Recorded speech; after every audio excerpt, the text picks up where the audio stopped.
Ну, это очень такая долгая история. Я просто хотел бы по сезону склонить голову перед всеми ребятами, то, что они именно отыграли, отработали этот чемпионат. Я уверен на 200%, что они заслуживали больше в плане того, что мы могли спокойно выходить в четверку и бороться там за 1-8 место.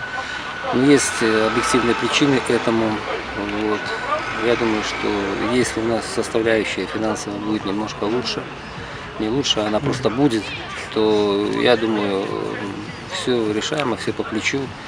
Вот.